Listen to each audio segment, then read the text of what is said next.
ببخشید فکر کنم لایو بعد از 1 ساعت قطع شد. دوستان که سوال دارن بپرسن، چون دیگه فکر کنم 10 دقیقه رو به آخر لایو. سوالای شما رو جواب بدیم و بتونیم که جمع‌بندی بکنیم و از حضور شما مرخص بشیم. میگم لایو فکر کنم 1 ساعتش تموم شد و به همین علت قطع شد. صحبت‌های ابراهیمی رو میشنیدیم، علیرضا ابراهیمی عزیز،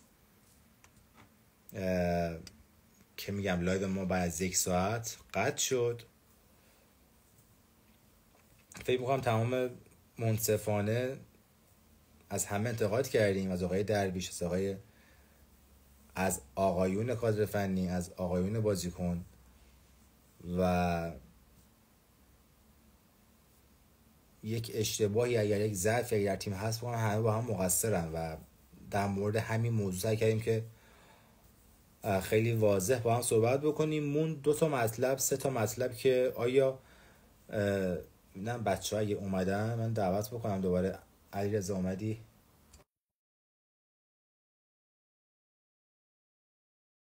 بندیم بازیکن ها رو بخوایم بگیریم، بازیکنایی که خیلی خوبن و دوست دارم بیان پرسپولیس. سلام مجدد. ببخشید من یه دوست از آقای پارسا، من اومدم رسما دارم میگم که رامینو از دست دادیم و اینو دیگه همه میدونیم که چه کسی نخواستش. بعد میای میگی که از ترس این که مثلا آنفات بکنن از گل محمد هیچی نمیگی. من از همه گفتیم، امیر شاهد، علیرضا شاهد، ما از همه گفتیم، از کادر فنی گفتیم، مدیریت گفتیم، بازیکن رو گفتیم. من بازیکن سری پست کردم، حالا AFC ما رو مثلا کپی رایت کرد، از همهشون گفتیم. الان چند تا بحثی که مونده بود، آخر بحثمون اینه که آیا ابراهیمی از الان باید بریم دنبال بازیکنایی که دلشون با پرسپولیسه؟ من مثلا میدونم حتی کسایی که استقلالیه به من پیام دادن که آقا جان ما فوتبال حرفه‌ای می‌بینیم، اگه ما رو بخوام میریم. چی میگم؟ اگه ما رو بخوام میریم. الان بازیکنای تیم ملی امید هستن که دوست دارن بیان پرسپولیس 1، بازیکنایی که استقلالی ان دوست دارن بیان پرسپولیس 2، بازیکنایی که پرسپولیسی ان دوست دارن بیان پرسپولیس 3، بازیکنایی که قبلا بودن دوست دارن برگردن 4.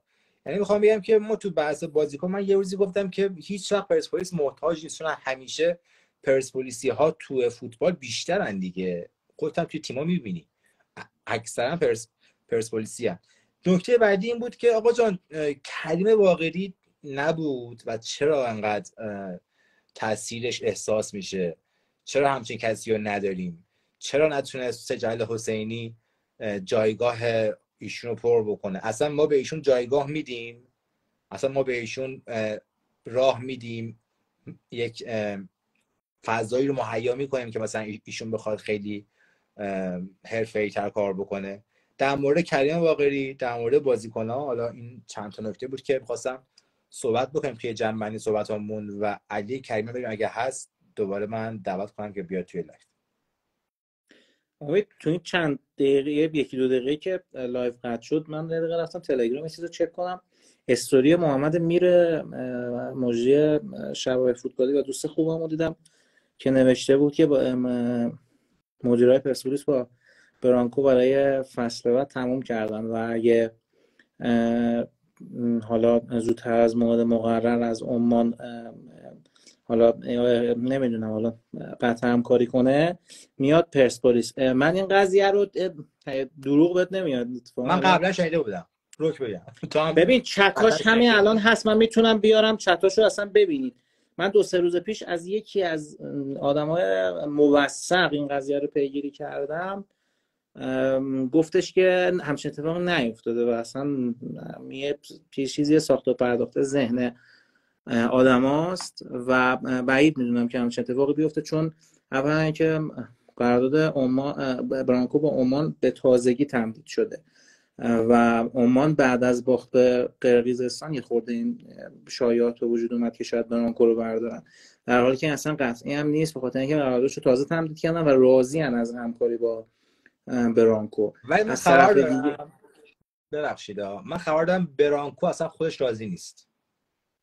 بله، من در ادامه حرفم اینو میخواستم بگم که نمیدونم چه اتفاقاتی افتاده. شاید با این کادر مدیریتی پرسپولیس راحت نیست.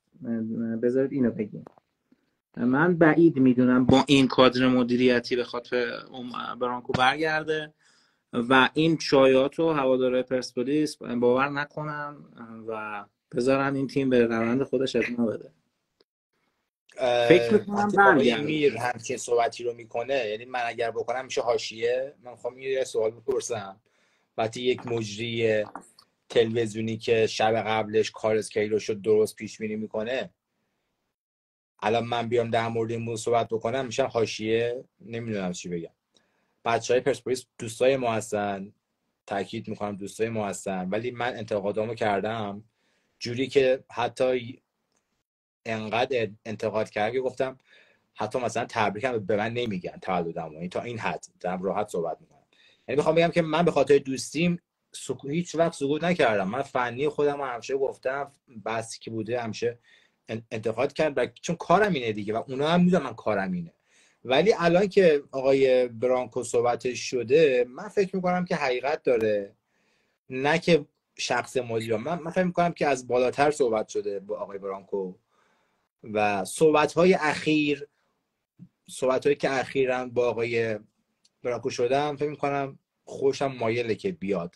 حالا شاید با این مدیریت نه، شاید داره صبر می‌کنه که تعویض مدیریت بشه، نمیدونم. ولی در هر صورت من یه روزی فصل تموم شد گفتم که من جای آقای یحیی باشم میرم.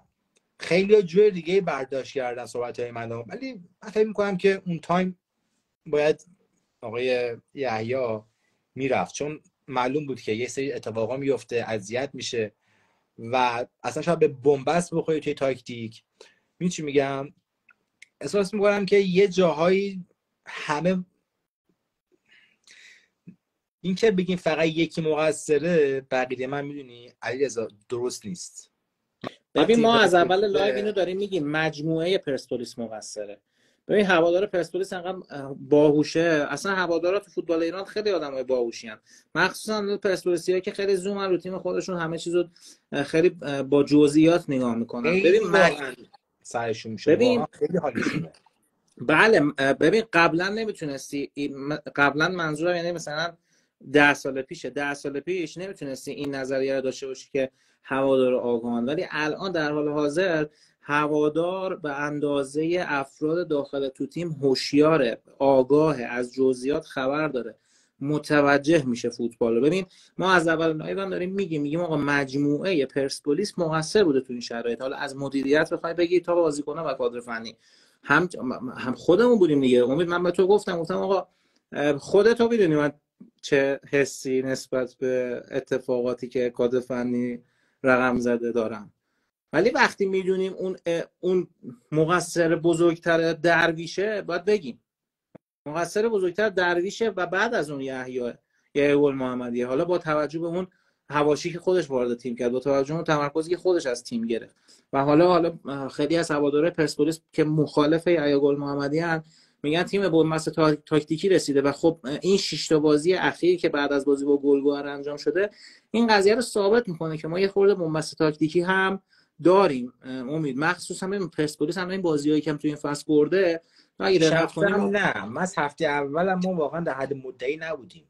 خب همین می‌خواستم بگم امید، ما بازیایی که پرسپولیس برده هم شما نگاه کنید، پرسپولیس مخصوصا تو نیمه دوم خیلی تحت فشار حریفش قرار می‌گرفت و این چیز تازه‌ای نیست، از اول فصل بوده. حالا میخواد با کمبود بازیکن باشه که اول فصل کمبود بازیکن نداشتیم، مسئولیت بازیکنامون نبود و عرضم به حضور حالا خیلی اتفاقات دست به دست هم داده و نمیشه که حالا این ناکامی پرسپولیس رو فقط به یه بخش از تیم ربطش داد. مجموعه باشگاه مقصره.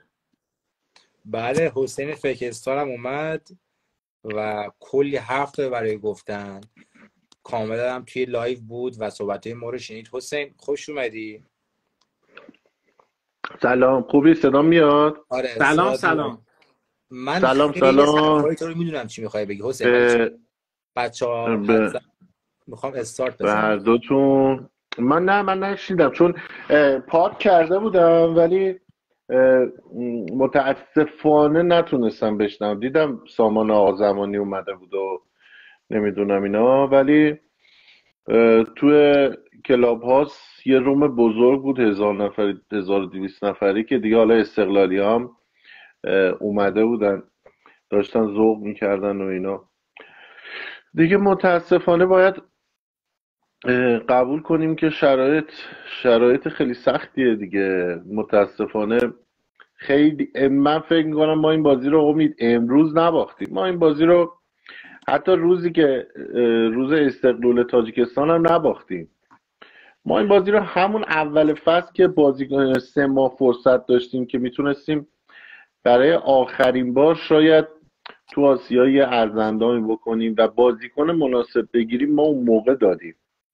مگه شما میتونی با یه گلر بدون دوتا گلر ذخیره، با یه تک فورواردی که تازه فورواردی مهاجم سایه است، بیای داخل یه رقابت‌های به این مهمی؟ زمان خودتو مسخره میکنی اگه بلنشی بیای. و عملا زمان کسی که با این شرایط با این ساز و بگ وارد مسابقاتی بشه، به حذف شدن تو دور گروهی میگه تقدیر. و عملا این اتفاق برای ما افتاد و خیلی مشخص و واضح بود که این حسین ماجرا میخوام یه اتفاق سوال میفته. بپرسم، خیلی رک جواب جانم. بده، خیلی رک، چون منم میخوام بگم. آیا فکر میکنی که پرسپولیس لایق بود صعود بکنه؟ نه که فقط همین یه دونه بازی رو ها، اصلا کاری ندارم. میخوام حالا که ذره اعصابمون الان آروم شده، خب خیلی من واقعا خودم خیلی زیره، واقعا خیلی حالم بد. میخوام بدونم که واقعا فکر میکنی این پرسپولیس لایق صعود بود؟ ببین، به قول یه نفر آقای شاروخ الان به درستی نوشته که تعویضا رو دیدی، تعویضای الدوئل، وقتی الدوئل اولونگا و کریم بوزیاف رو میاره و ما میلاد سورگی رو با آقای احمدی که فکر کنم اولین بار بود استادیوم آزادی رو باهاش لمس کرد میاریم، سطح دو تیم مشخصه. خب نه، واضحه که تیم با این وضعیت نباید توی جایی که این همه دارن همه هزینه میکنن باشه. و چون الان هوادارا دارن این زیر جواب میدن به این سوالی که من پرسیدم. سپاهان هزینه کرد، بازیکنهای خوب ما رو گرفت، اسدی رو گرفت، رامین رو گرفت، نمیدونم شهریار رو گرفت، زمانی که ما بابت 300,000 دلار تو باشگاهمون داشتن ناز میکردن، میگفتن شأن باشگاه باید حفظ بشه و شهریار رو براش ناز میکردن. سپاهان خیلی راحت 500,000 دلار داد و شهریار رو آورد. ما از اون موقع تا الان یه عدد 3-4 میلیون دلاری فکر کنم تا الان خرج مهاجم کردیم، ولی هیچکی هم برامون شهریار نشده عملا. یعنی پولهایی که ما تا الان دادیم بابت این همه مهاجمی که گرفتیم بعد از شهریار، بابت یه 300,000 تا بود که گفتیم شأن باشگاه حفظ بشه. حالا شأن باشگاه حفظ شد. حسین و من یه سوال دیگه هم دارم. فکر میکنی بازیکنایی که این فصل از پرسپولیس جدا شدن، اگر قرار بود یه پولی ما بگیریم که اینا رو مثلا برن تیمایی، چند میلیارد میشد؟ ما چقدر میتونستیم از این بازیکنه که رفته، حتی از کمال، یعنی بیایم با ببین، کمال ببندیم بعد کمال رو این بفروشیم؟ اصولا بلد نیستیم دیگه مدیریت. مگه این ما مدیریت راحت پرسپولیس 50 میلیارد پول رو از مدیریت دست پرسپولیس دادیم. در 2 سال گذشته مگه 1 ریال پول تونسته بیاره به باشگاه؟ مدیریت مگه بلده؟ مگه مدیریت پرسپولیس به جز پول بورس مگه پول دیگه ای داشته که مثلا وارد باشگاه کنه؟ و زمانی که تو این فوتبالی که ما به عدد انگشتای یه دست مهاجم حرفه‌ای نداریم، شما مهدی عبدی رو 500 میلیون بفروشی که زنوزی درجا پولو بزنه به حساب باشگاه، خب این معنیش چیه؟ فاجعه مشخصا است حسین، این فاجعه است حسین. یعنی الان باید اینا رو ما بیایم در واقع صحبت بکنیم. بابا این همه بازیکن گرون قیمت شما مفت بدی بره. الان صنعت نفت هم همچین کاری نمیکنه با شما. تیم استقلال خوزستان این کار نمیکنه، تیم نساجی این کار نمیکنه. شما رایگان مگه این میشه آخه شما رایگان بدی؟ من اسم نمیزنم. ببین ما تا 2 میلیارد هم بگیریم 5 میلیارد هم بگیریم برای اینجور بازیکن‌ها بقیه من رایگان. امید بذار من بگم، ببین همه در حد خودشون مقصرن. یعنی مدیریت که من فکر کنم اگه این کیک ناکامی رو بخوایم قاچ کنیم 50%ش که قشنگ مال مدیریت، یه چاقو بیار 50%ش کلا بده به مدیریت. این از اون خیلی بگو برو کیف کن و یه عکس با فرش رونالدو بگیر. اگه 50% دیگه اون کیکو بیاریم، اینو باید پیش آدم‌های زیادی اینو تیکه‌های مختلف بهشون بدیم. من حتی دیگه همه میدونن که دیگه من چقدر یحیی فنم و چقدر یحیی رو دوست دارم. من با نهایت احترام میخوام یه قاچ گندم تقدیم خود آقا یحیی بکنم به 1001 دلیل. اولا اینکه من فکر میکنم زمانی که ایشون دید آقا اینا باش همکاری نمیکنن، 2 راه بیشتر نداشت. یا همون موقع با شکل و شمایل یه قهرمان با 3 تا قهرمانی خدافظ، بچه‌ها نمیذارن من کار کنم، ما رفتیم دیدار دوباره، ما و یحیی که هم دیگه رو دور نمیندازیم، دوباره 5-6 سال دیگه دوباره با گردن کج میریم یحیی رو میاریم. ولی میگفت آقا یه دست که آقا من اگه همه انگشتامو عسل بکنم بذارم دهنشون، اینا با من دلشون صاف نمیشه. زمانی که موند و کار کرد، مگه اول فصل نگفت میخوام برم استراحت کنم؟ زمانی که موند کار کرد باید پیه اینو به تنش میمالید که امسال دیگه شمشیر رو براش از رو میبندن. برای همین زمانی که دید اسدی رو براش نگرفتن، شهریار رو برنگردوندن، شکاری رو برنگردوندن و این اتفاقات افتاد، به نظر من همون 1 هفته‌ای که لج و لج بازی کردن جفتی با هم و تمرینات رو زودتر شروع نکردن، این شده که الان تو زمین داری میبینی. این شده که بازیکن‌های ما بذار حرفام اصلا یه دقیقه بذار من حرفامو بزنم و خدمت مرخصم. همین میشه بازیکن‌های ما عین پاتیناژ تو زمین لیز میخورن و من نمیدونم چجوری بود بازیکن‌های ما اینجوری داشتن سرسره بازی میکردن و عملا تمام 1 در مقابل 1 ها رو میبازن، در حالی که استقلال توی دربی خواهی دید خودت 1 در مقابل 1 ها رو برنده میشه. البته اینم کردیتشو من به ساپینتو و دستیار بدنساز پارسالیش میدم، وگرنه اینا که این کاره نیستن. ولی در دومین مورد من خود تو رو مثال میزنم. خود تو با ابزاری که داری خیلی راحت داری بعد از هر بازی مشکلات دفاع و خط حمله ما رو پیدا میکنی. چرا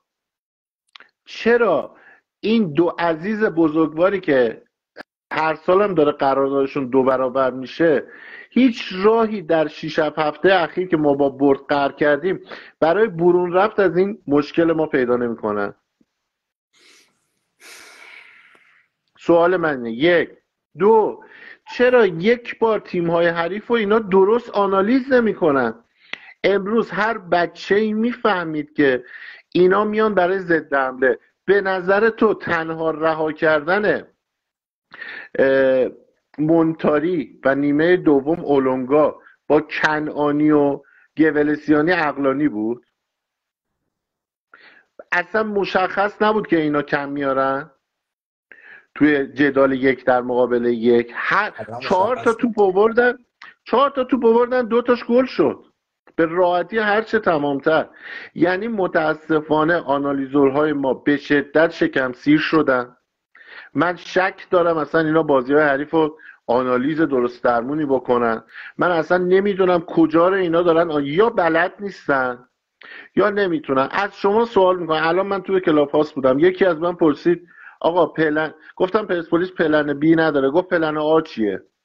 آقای امید آنالیز، مگه چقدر میشه ما با این سبک بازی کنیم که بازیکن‌ها پاسکاری کنن، تیم حریف بیاد بالا بازی کنه، پرس از جلو، پاس به عقب به علی بیرانوند پاس وسط به سروش بدونه که نگاه کنه به سمت راست دانیال اوورلپ کنه با سعید صادقی. آقا اینو دیگه همه فهمیدن. آقا پلن بی چی شد؟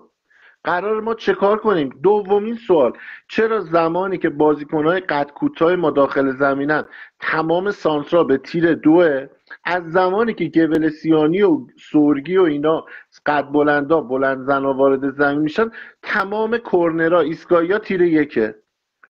شوخی دارید میکنید با ما؟ فازتون چیه؟ یعنی چه بلایی، چه بساطی دارید با ما در میارید؟ آخه این کار خیلی عجیبه. چند تا کورنر امشب آقای ترابی به تیر یک زد؟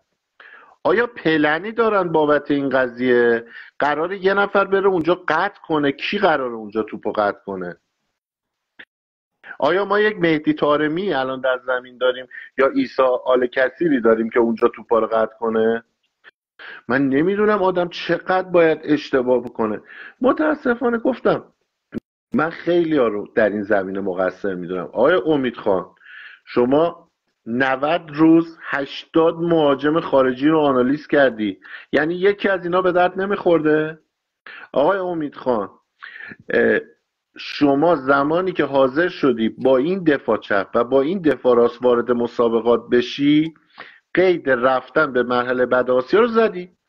شما زمانی که فرجی و نعمتی رو نگه داشتی و گفتی 2 تا بازیکن ارزون قیمت نگه میدارم، شما گفتی من میخوام در سطح ایران بازی کنم. دمت گرم. پس در سطح ایران نمیتونی از این مرحله بری بالا. چرا دفاع چپی که معرفی شد بهشون رو نخریدن؟ دفاع چپی که هفته بعدش تو آلمان گل زد، دیدی پاس گل داد، چرا این همه بازیکن خوب معرفی شد نگرفتن؟ به هر کدوم یا گفتن مصدومه، به قرآن اینا یاسین سلمانی رو هم نمیخواستن.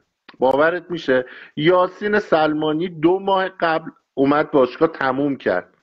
چرا اینا اینقدر ناز کردن؟ اگه یاسین سلمانی سر تمریناش میومد درست و حسابی، آیا اینطوری میشد که مصدوم بشه؟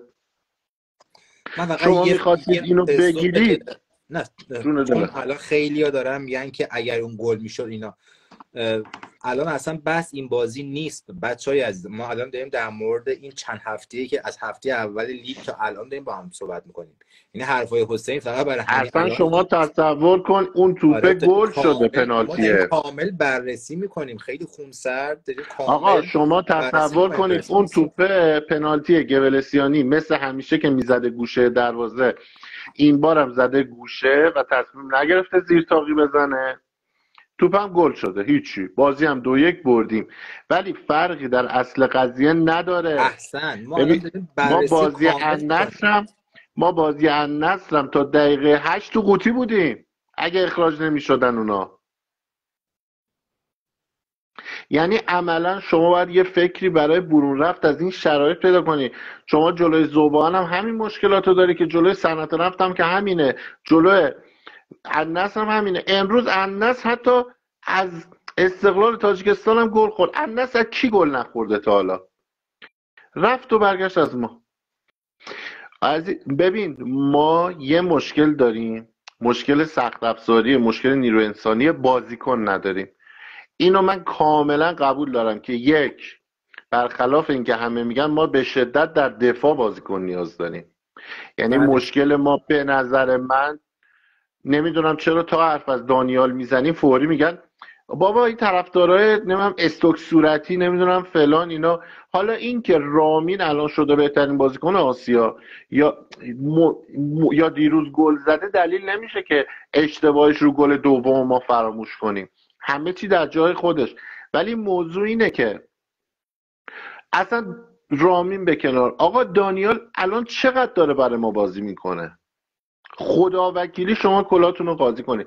دانیال الان از مهدی شیری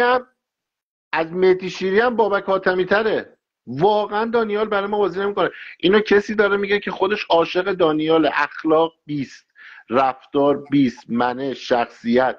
ولی دانیال مشکل داره. آقا ببین اینو کی دارم بهت میگم. دانیال این فصل هم باهاش رد کردی، ولی این بازیکن برای ما دیگه بازیکن نمیشه. این بازیکن مشکل داره. اصلا نگاه امروز بهش میکردی لاغری عجیب و غریب. اصلا این بازیکن اون بازیکنی نیست که تو سپاهان و ذوبان بود. اصلا این بازیکن شده مثل یه چوب. من نمیدونم این بدنسازیش درسته، این چقدر توپ داره از زیر پاش در میره. زمانی که رفت رو خط دروازه وایساد من تنم لرزید رو صحنه گل، چون اصلا تا حالا کدوم دفعه رو خط دروازه دانیال تونسته توپو در بیاره؟ اینو به من بگو. یه دونه امروز یه دونه در آورد، خیلی خوب در آورد، یه دونه انصافا نه من ببین، دیدم. زمانی که میره رو خط مثل گل متاسفانه نمیتونه، سایه میزنه. دانیال امروز روی یه حرکتی ترابی، نبوغ ترابی، پاس پشت پا، تو رو میدونی دارم کجا میبرم، پاس پشت پای ترابی، توپ جلو پاشه، یه دونه دفاع راست حرفه‌ای اگه بود توپو عمود میکرد تو دروازه. آفرین. به نظر تو دانیال اون لحظه پاس از داد؟ خیلی داری تخفیف میدی که اون توپو پاس حساب میکنی.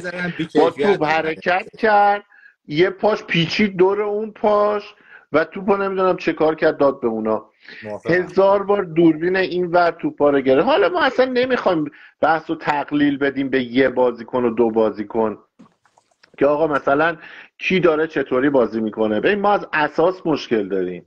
یعنی من میگم این تیم یک مهاجم حرفه‌ای در حد شهریار مقانلو، در حد لوکادیا. 2 این تیم به شدت دفاع چپ، دفاع راست. زمانی که گلومو جر میدادم میگفتم آقا بذارید زکی پور بیاد. بابا این استقلال بازی کرده، برای چی بیاد؟ آخه این استقلال بوده. یه بارم به افشین پیروانی فحش داده. بابا شما که تا 2 روز پیش میگفتید نمیدونم ارسلان مطهری خوشحالی نکرده، نمیدونم بهترین بازیکن دنیا. ارسلان کم برای ما فحش داد، کم به ما گیتار زد. چرا یه دفعه اینجوری میشید؟ زکی پور طبق تمام آنالیزا دفاع چپ خوبی بود، الان هم تیم داره رو کاکلش میچرخه. این تیم از نون شب براش واجبتر 1 مهاجم، 2 دفاع کنار و واقعا نیاز داره. ولی مهمتر از همه اینا امید، این تیم متاسفانه انگار خاک مرده توش پاشیدن. یعنی شما نشاط و شادابی رو تو این تیم نمیبینی.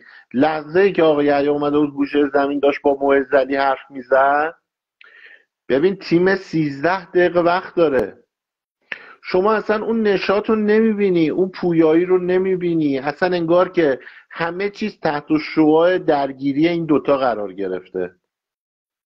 آقا یکیتون برید زودتر، یکیتون ببین قرار نیست مثل دعوای علی دایی و نمیدونم استیلی و کاشانی و اینا دوباره تیم 1 سال این جریانات رو تحمل کنه. علی دایی آقا زودتر مشخص کنید، سر ما رو روی بالین بذارید. ببین آره دیگه، مثلا جواد نکونام اومد خیلی واضح صحبت کرد.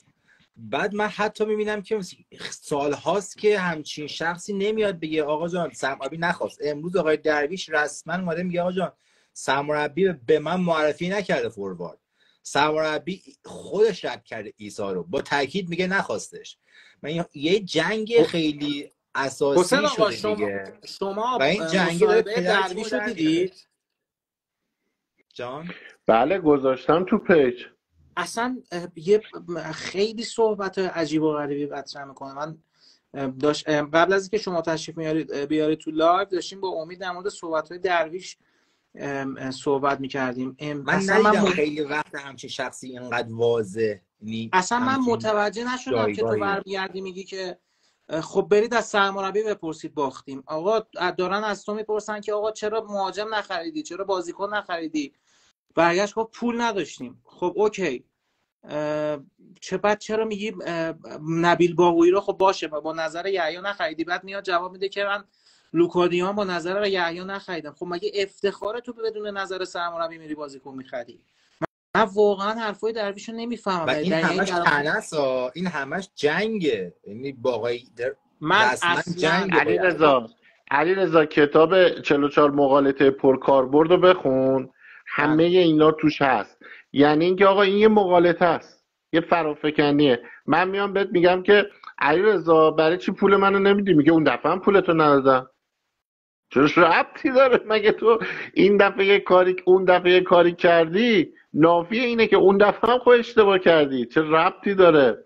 آقا زمانی که اینا یه بازیکن میخوان شما باید بری بگیری. یعنی چی آقا؟ نبیل باهویی بازیکنی بوده که آقا اصلا به درد تیم نمیخوره. چقدر عملا بهش پول شما اگه دادیم میخواد حسین؟ چقدر بهش پول دادیم؟ هرچی به این بازیکن هرچی بدی زیاد دادی. حداقل 10 تا گرفته دیگه، حداقل که الان من شنیدم 25 20. خیلی ها.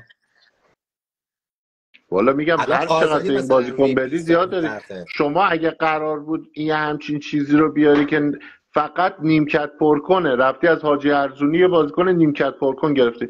خب آقا این پولو میذاشتی رو قرارداد چیز، میدادی عیسی رو نگه میداشتی.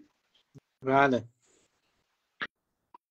عیسایی که دقیقا. تو رفت هر بار اومده به استقلال گل زده، شما یه همچین برگ برنده ای رو میذاری کنار. آخه کدوم عقل سلیمی قبول میکنه؟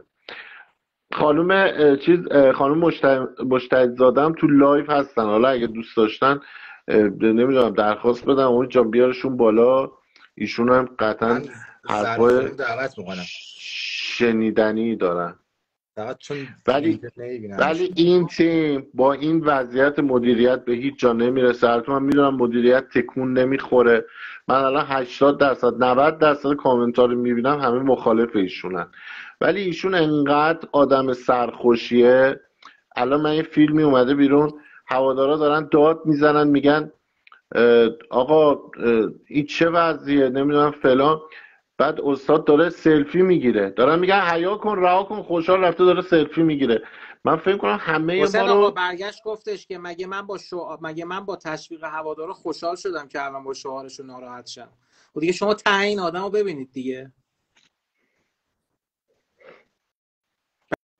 برگشت دقیقا این حرفو زد. الان مصاحبهش من خب توی کانال ببین مشکل ورزشی همینه. مصاحبه رو ما الان یه رومی بودیم، یه اتاقی بودیم، چند آدم قوی، چند تا مدیر خیلی خوب از جمله مدیر سابقه مثل کرمان و ولی پرسپولیسی شیشاتیشه میگفتن واقعا ما نمیدونیم رفتارهای اینو چجوری تحلیل کنیم.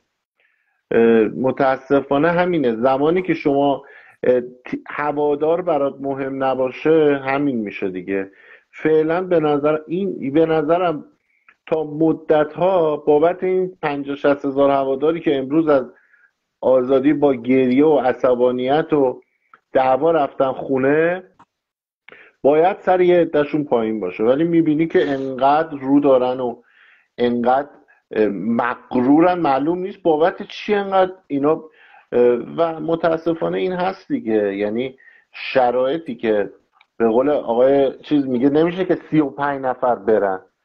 مشخصه که خود آقای درویش باید بره، مدیر بعدی که بیاد بخواد شاید اون هوادار به کتفش نباشه مثل ایشون گفته من با هوادار نیومدم که با هوادار برم.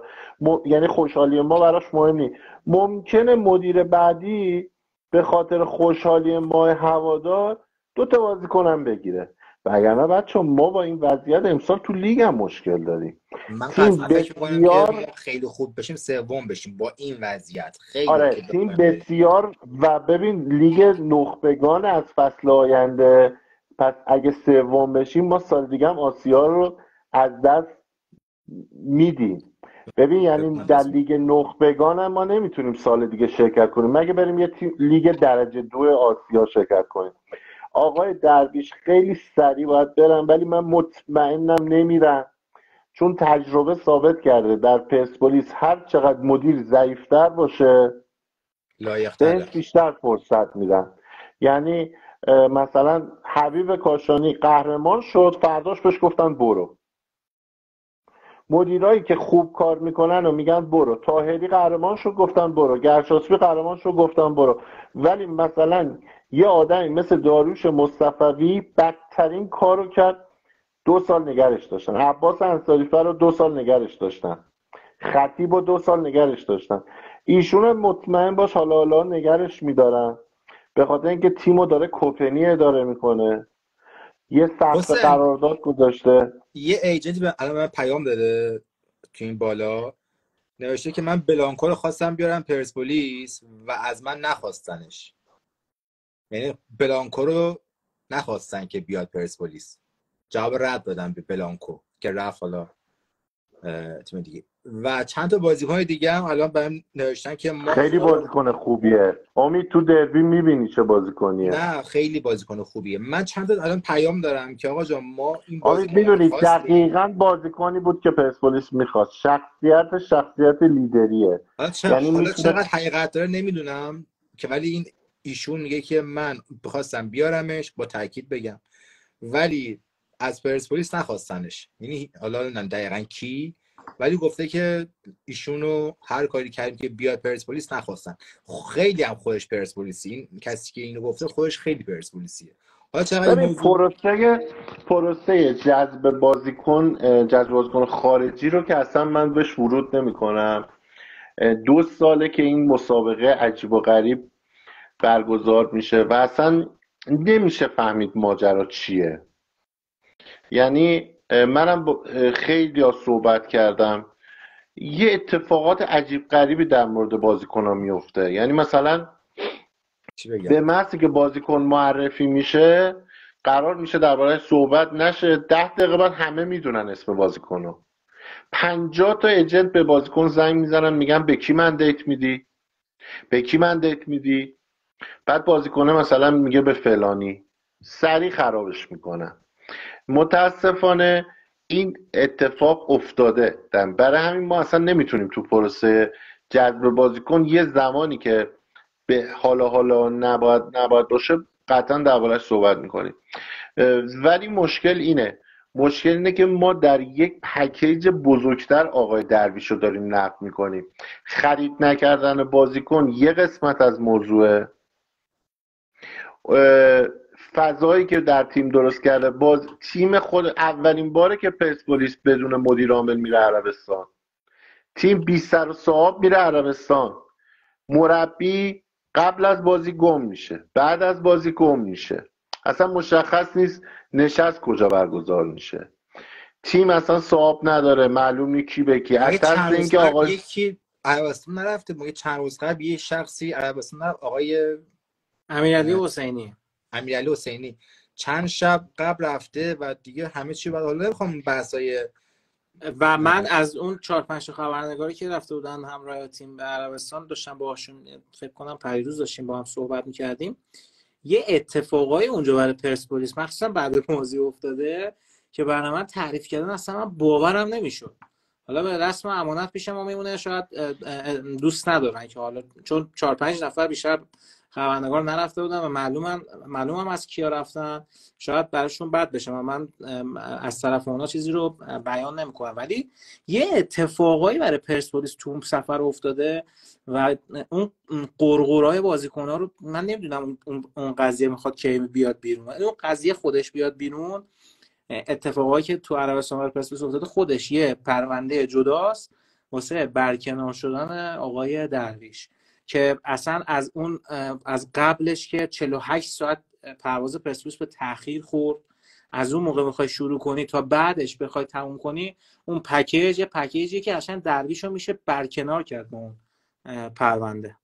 دیگه همه گفتن رسما نمیخواستن. همین الان آقای کارلوس کیروش رسما بازیکن ما اینو نمیخوایمش و پولش هم میدیم فقط بره آقای کیروش. خب وقتی که شما نمیخوام باید بری دیگه. حالا اینکه شما چرا نمیری واقعا سوال. آقا نمیخوانت اصلا. شاید من نمیدونم، ولی شاید شما بری این بازیکن‌ها یه ذره روحیه بگیرن واسه بازی کردن. نمیخوام دفاع کنم از خود بازیکن‌ها، ولی میگم آقا جان به قول حسین یکیتون باید بره دیگه. آقا حسین داره خیلی خوب میگه. آقا چقدر مخفی کاری یکی بیاد. من الان خودم از آقای یحیی انتظار دارم اگه دغدغه‌ای تو ذهنش هست بیاد بگه. چی میگه؟ هر شما نمیگی این درده هی داره، این سرطانه داره هی میزنه به جاهای دیگه، به کبد و مغز و دست و قلب. آقا الان یه داستانی هست که خیلی گفت 3 بار تا امروز 4 بار در دوره آقای درویش استعفا داده، 2 بار نامه سرگشاده نوشته، 3 بار تو هیئت مدیره گفته خیلی اوضاع خرابه، 2 بار تو مصاحبه بعد از بازی گفته خرابه. اونجا یه محبتی بکن، یه راهی رو معرفی کن که آیا چه جوری انتقاد کنه به مدیریت. یه راهی ببین هم من فکر بگو میکنم که آقا، مثل آقای مثلا جوادی از این راه آقا یحیی چیز کنه، بیاد سعید آقا سلام بیاد نه مثلا بگم بگه. بیاد بیان بکنه آقا جان، بیاد یه رسمی صحبت بکنه در مورد مشکلاتی که داره، رسما بیاد بگه من ایشونو میخواستم، اینو میخواستم، این کارو میخواستم، این کارو میخواستم. ببین رسما بیاد صحبت بکنه. چی میگم، این الان من در واقع هوادار تنوع دارم. حالا هوادار نمیدونه که مثلا فلان بازیکنو یحیی نخواسته، نه آقای ایکس نخواسته. سلام میگم به سعید. الان هوادار گیجه، داره چک میخوره از این ور از اون ور، داره چک میخوره. بابا خیلی از شهرستان 10 میلیون 15 میلیون خرج کردن اومدن استادیوم. من میگم این هوادار حق داره بدونه چیه، نه که از فلان خبرنگار بشنوه که مثلا تقصیر یحیی است، از فلان خبرنگار بشنوه که مثلا تقصیر کیه، درویشه. آقا الان باید بیاد صحبت بکنید. خب من همین رو دارم میگم عزیزم. شما اولا سعید سلام، چطوری؟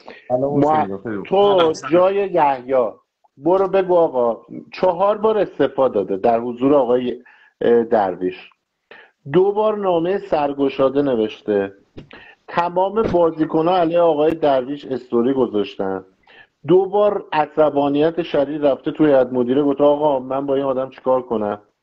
اون از مسائل خودشون که حالا توی عربستان اتفاق افتاد اصلا تشریف نیاورد، به خاطر اینکه نمیدونم $50 $100 پول تو جیبی که عرفه، سالهاست این عرف رو انجام میدن، تشریف نبرد. اون از تاجیکستان که بازیکن‌ها همه گفتن 3 روز چجوری بود وضعیت. اون از وضعیت رونالدو که 2 روز دوستان در معیت رونالدو بودن میبردن و میآوردنش که ما آخر نفهمیدیم کجای دنیا عرفه که یه مدیر عامل بیفت در رکاب بازیکن تیم حریف باشه. اصلا یه همچین چیزی نمیدونم عرف کجاه این. نمیدونم، من که تا حالا یادم نمیاد 30 سال همچین اتفاقی تو فوتبال دیده باشم. اگه شما یادتون میاد که مدیر یه تیم در خدمت و در معیت و در رکاب یه بازیکن باشه و اصلا نه تیم خودش، شما بگو ما آشناشیم. متاسفانه این وضعیت هست. اون در تیم خودشون هم که مدل روابطشون با بازیکن‌ها هم که دیگه همه میدونن، وضعیت برخورد بازیکن‌ها هم که لابد من بودم که به آقای بیرانوندی که الان یه تنه تیمو تو بعضی از مسابقات نگه داره برمیگردم میگم ما از اولش اشتباه کردیم، باید پیام نیازمند میآوردیم. پیام نیازمندی که 2 سال تو اروپا به نیمکت زنجیر شده و 7 تا گل میخوره تو یه دونه بازی که بازی میکنه. از افغانستان گل زاویه بسته میخوره. من به خاطر این نمیگم که علیرضا حالا تعصبشو دارن، ولی اصلا مثل علیرضا دیگه تو فوتبال ایران شاید دیگه ظهور نکنه. این که دوستان این مدل دارن رفتار میکنن، بازیکنی که این همه رفته تو آسیا کاندیدای مرد سال شده و فلان و باش این برخورد صورت میگیره که به نظر من، بچه صدای ما که یکی داره برمیگرده، که به نظر من اگه عقلانیت وحید امیری نبود ما امروز به جز مهاجم و هافک و دفاع چپ و دفاع راست داریم درباره این صحبت میکردیم که اسمشو بلد نیستم دروازه‌بانمون رفیعی بالاخره امروز تونست از 6 تا کمتر گل بخوره، مثلا 5 تا بخوره. واقعا این وضعیته. شما گلر ذخیره نداری، مهاجم نداری، هیچی نداری. من نمیدونم با این ساز و برگ خجالت داوره آخه شما بیاید تو آسیا. حالا من سعید شروع کنه دوباره گرم بشه تا من بیام تو بحث. فدات شم حسین جان. امید سلام، آقای علیرضا جان سلام، خیلی مخلصیم. من حقیقتش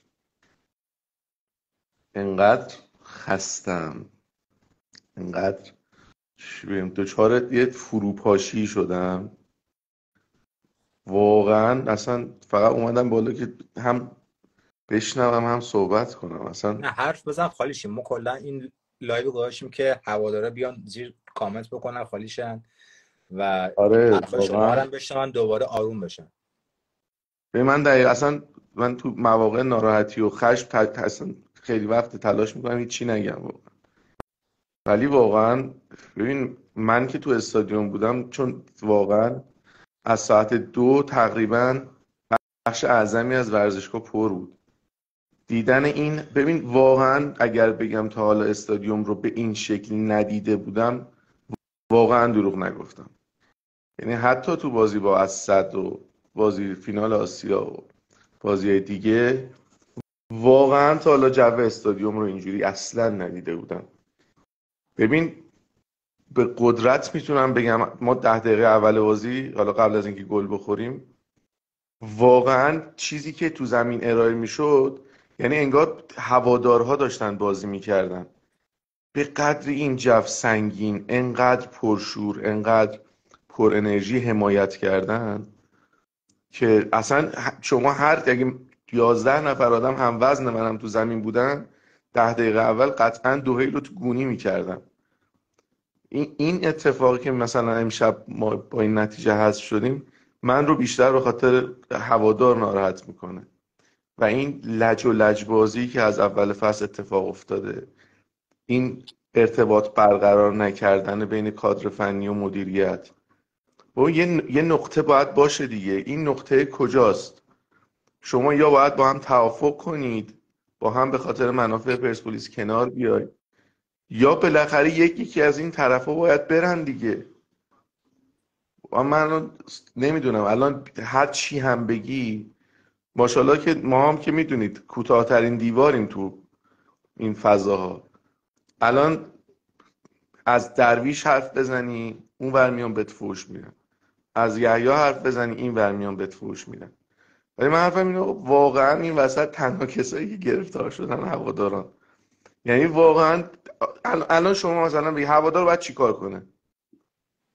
الان هوادار دیگه چه کاری دیگه ای در توانش هست که انجام باید بده که نداده؟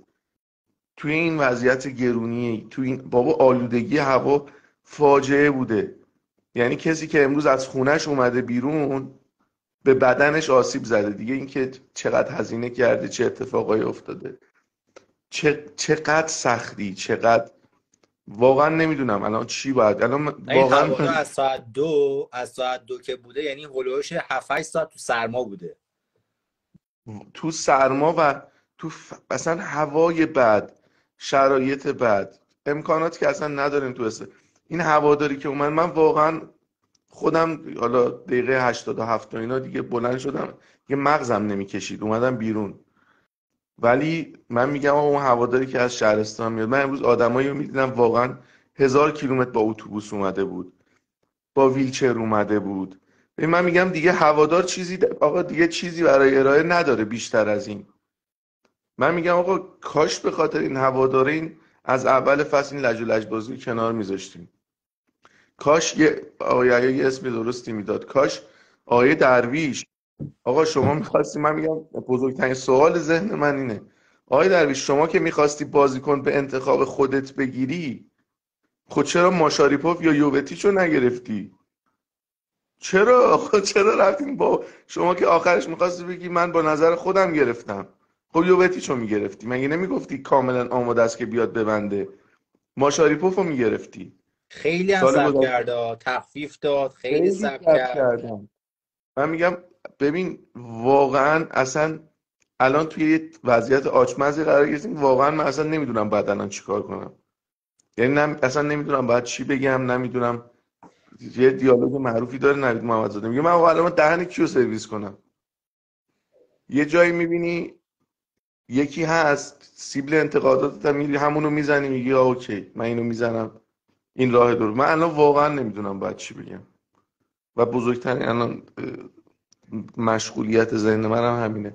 و مطمئنم ما الان بهترین حال رو بین هوادارا داریم. انقدر امروز آدمای من کم به کم مطمئن 5 نفر واسه من عکس فرستادن که تلویزیونشون رو شکستن. 5 نفر، یعنی صفحه تلویزیونشون رو عکس فرستادن که شکستن. حداقل اگر از بازیکن‌ها یا ارتباط هستن بدونن که هوادارا امروز خیلی زهر مالی کردن.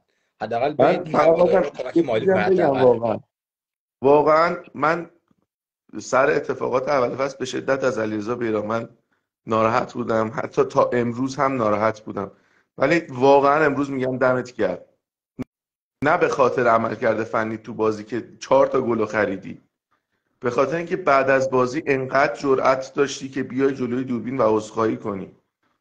دمت گرم. واقعا من حرفای علیرضا بیرانوند رو شنیدم، یه مقدار از اون ناراحتیم فروکش کرد. گفتم حداقل متوجه میشه تو چه شرایطی، تو چه پوزیشنی قرار داره که اصلا سعید یه سری هم میگن علیرضا بیرانوند نباید کاپیتان باشه. نمیدونم، اولا که اصلا بماند که الان ما نداریم بازیکنی با اتوریته سید جلال در تیم که مثلا حالا بگیم علیرضا نباشه کی باشه.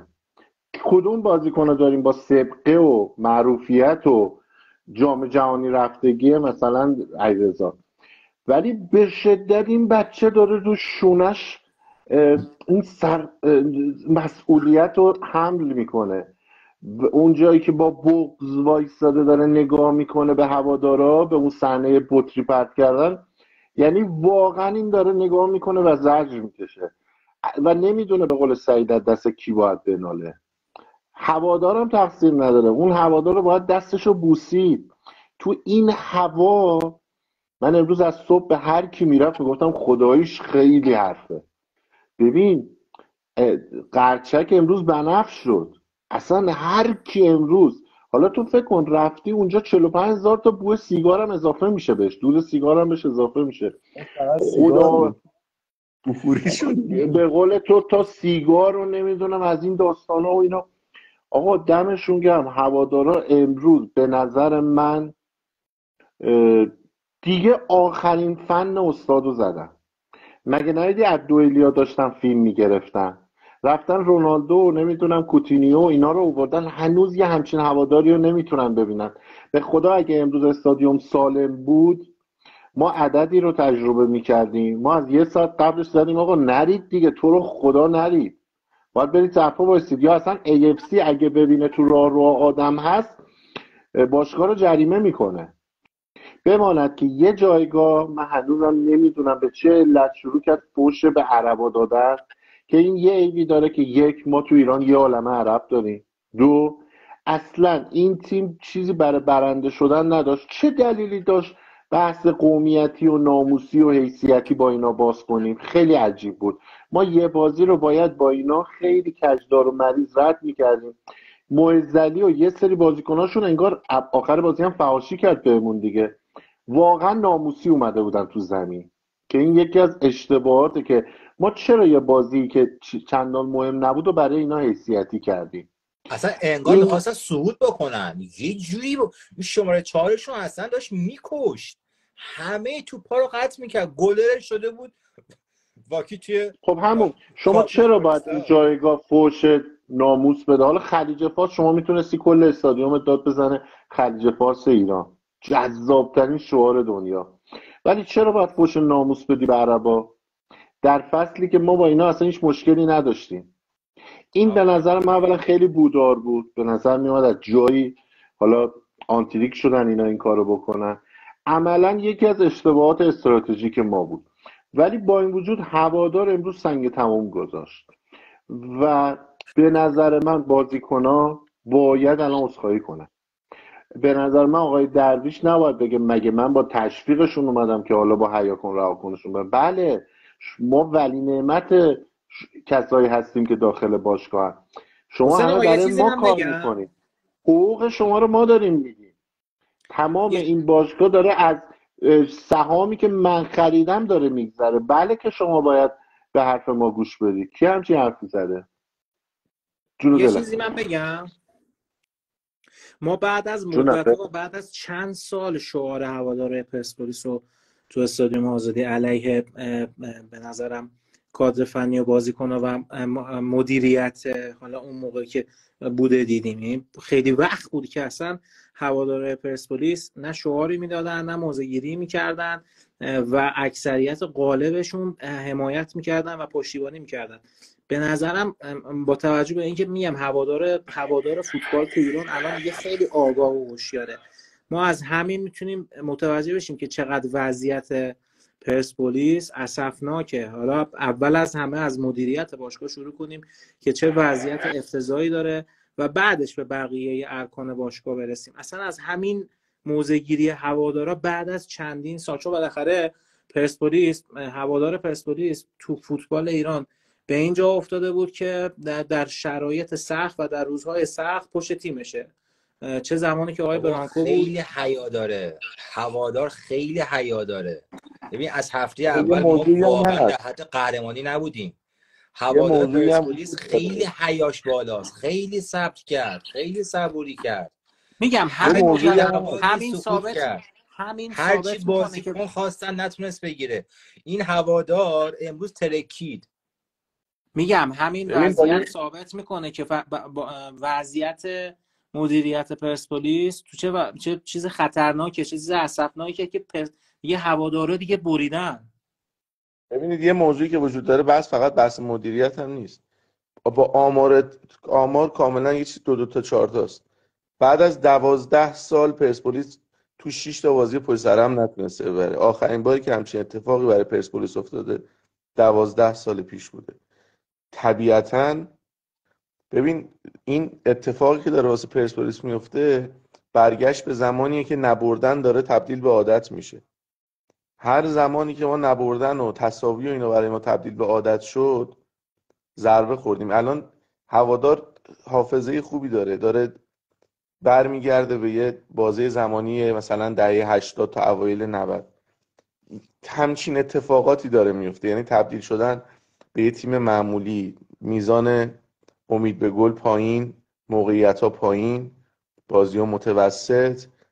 ببین مثلا تو اگر تو 3 تا بازی این اتفاق بیفته میتونی بگیم دچار یه افت شدی، ولی افت مقطعی. ولی الان دیگه نه دیگه، کاملا شما تو مشخصه 3 که تا بازی من نگاه کردم، 3 تا بازی رو با هم جمع کردم، امید به گلمون یک نشد.